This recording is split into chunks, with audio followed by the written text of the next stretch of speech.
இயேசு கிறிஸ்து பேசுகிறார் அப்படின்றது தான் அனௌன்ஸ்மெண்ட். பேசுற இயேசு யாருன்னா மனிதனால் உருவாக்கப்பட்ட பேசும் கடவுள். உலகமே ஒரு அடிமைத்தனத்திற்குள்ள போகணும் பரிசுத்த வேதாகமத்துல பல 1000 ஆண்டுகளுக்கு முன்னாடி சொல்லப்பட்ட ப்ராஃபசிஸ். இயேசு கிறிஸ்து உங்களுக்கும் எனக்கும் ஒரு எச்சரிக்கையே கொடுக்கிறார். 24 மணி நேரமும் இனி வேலையில இருந்து அந்த வேலையை, அந்த ஊழியனுடைய வேலையை பார்க்கக்கூடியது எது தெரியுமா? அந்த AI, artificial intelligent Jesus Christ. இன்றைக்கு நாம பார்க்க போகிற ஒரு சில வீடியோஸ் உங்களுடைய இருதயங்களை ஒருவேளை காயப்படுத்திடலாம். இதோ உங்களுக்கு காட்ட போகிற ஒரு காரியத்தை நீங்க பார்க்க போறீங்க. Hello Jesus, do you have some advice for us in this time? In these challenging times, remember that in the face of adversity, love and faith are your steadfast guides. The response that the AI Jesus forms is actually partly based on Bible excerpts. All knowledge and wisdom ultimately come from God. If used wisely, AI can indeed be a tool to explore the wonders of creation, deepen our understanding of Scripture, and foster connections among people. இதோ இந்த ஸ்கிரீன்ல போயிட்டு இருக்கிற இந்த காரியம் எந்த இடத்துல நடக்குதுன்னா 6 நாட்களுக்கு முன்னாடி சுவிட்சர்லாந்து அப்படின்ற ஒரு நாட்டில் செயின்ட் பீட்டர்ஸ் கேத்தட்ரில் அப்படின்ற ஒரு சர்ச்சில் இருந்து ஒரு அனௌன்ஸ்மெண்ட் கொடுக்குறாங்க. என்ன அந்த அனௌன்ஸ்மெண்ட் அப்படின்னா இயேசு கிறிஸ்து பேசுகிறார் அப்படின்றது தான் அனௌன்ஸ்மெண்ட். அந்த அனௌன்ஸ்மெண்ட்டை கேட்டோன்னா மக்கள் எல்லாரும் மிகுந்த வியப்படைகிறாங்க. இயேசு பேசுறாரா? அவருடைய பேச்சை கேட்கணுமா?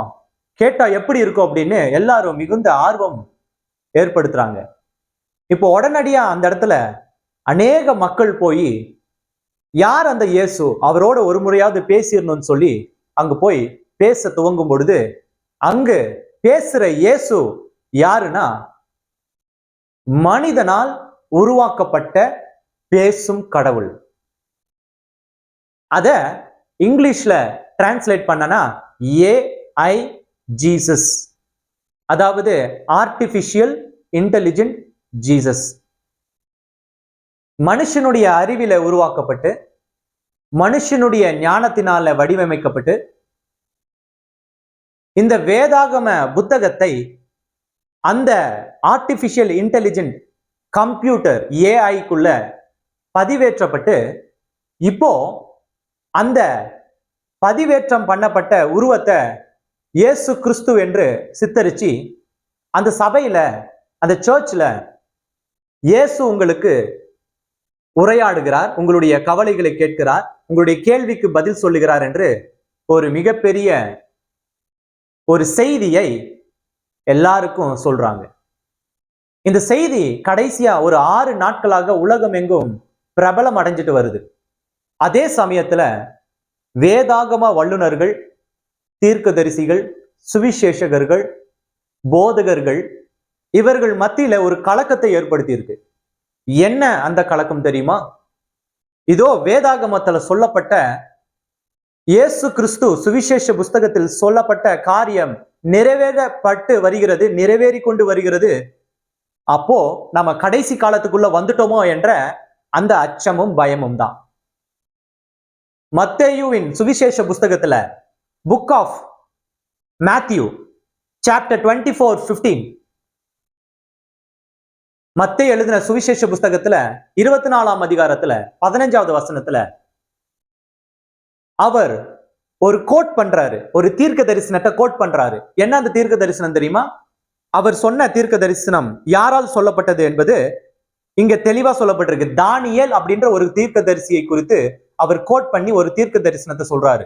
என்னன்னா, மேலும் பாழாக்குகிற அருவருப்பை குறித்து தானியேல் தீர்க்க தரிசி சொல்லி இருக்கிறானே, வாசிக்கிறவன் சிந்திக்க கடவன், நீங்கள் அதை பரிசுத்த ஸ்தலத்தில் நிற்க காணும்போது அப்படின்னு இயேசு கிறிஸ்து ஒரு கோட் பண்றாரு. அது கோட் பண்ணதுக்கு பிறகு இயேசு கிறிஸ்து உங்களுக்கும் எனக்கும் ஒரு எச்சரிக்கையை கொடுக்கிறாரு. இந்த கிறிஸ்தவ உலகத்திற்கு ஒரு எச்சரிக்கையை கொடுக்கிறாரு. என்ன அந்த எச்சரிக்கைனா, அதுவே மேத்யூ 24:23, அதாவது மத்தேயு 24ஆம் அதிகாரத்துல 23வது வசனத்துல அவர் சொல்லும் பொழுது, அப்பொழுது இதோ கிறிஸ்து இங்கே இருக்கிறார், ஏதோ அங்கே இருக்கிறார் என்று எவனாகிலும் சொன்னால் நம்பாதேயுங்கள் அப்படின்னு உனக்கும் எனக்கும் எச்சரிக்கிறார் இயேசு கிறிஸ்து. என் அருமை சகோதரனே, இன்றைக்கு காலங்கள் ஒரு மனுஷனை அவனுடைய நிலையிலிருந்து தள்ளிவிட என்னென்ன செய்ய முடியுமோ எல்லா காரியத்தையும் செய்து வருது இந்த உலகம்.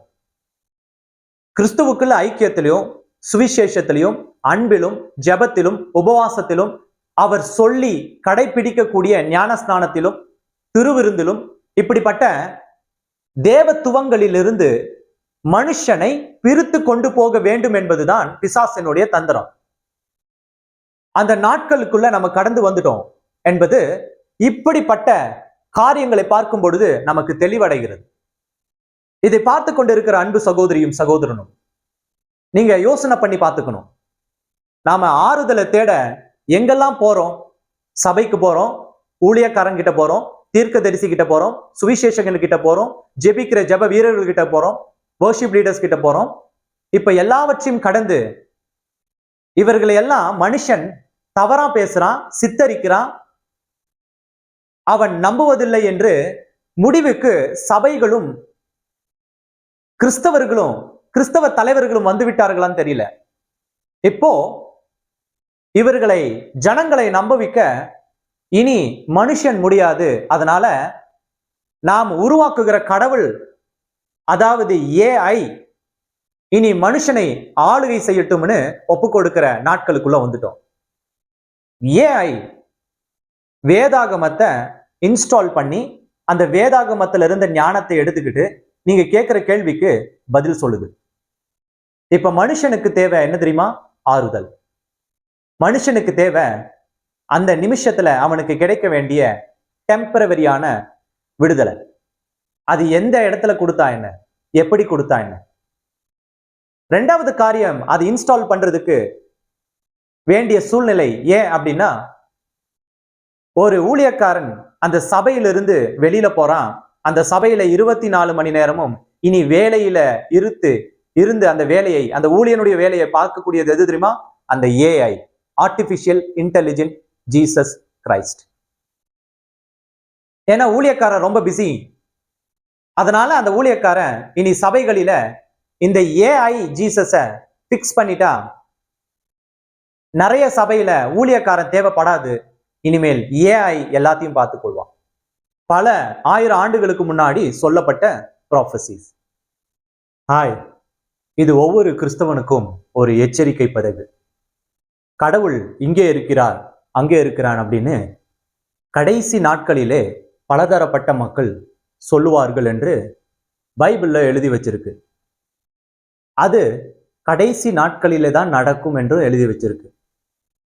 அது மாத்திரமல்ல, இந்த உலகமே ஒரு அடிமைத்தனத்திற்குள்ள போகணும் பரிசுத்த வேதாகமத்துல சொல்லுது. அது ஒரு தீர்க்க தரிசனமா சொல்லப்பட்டிருக்கு.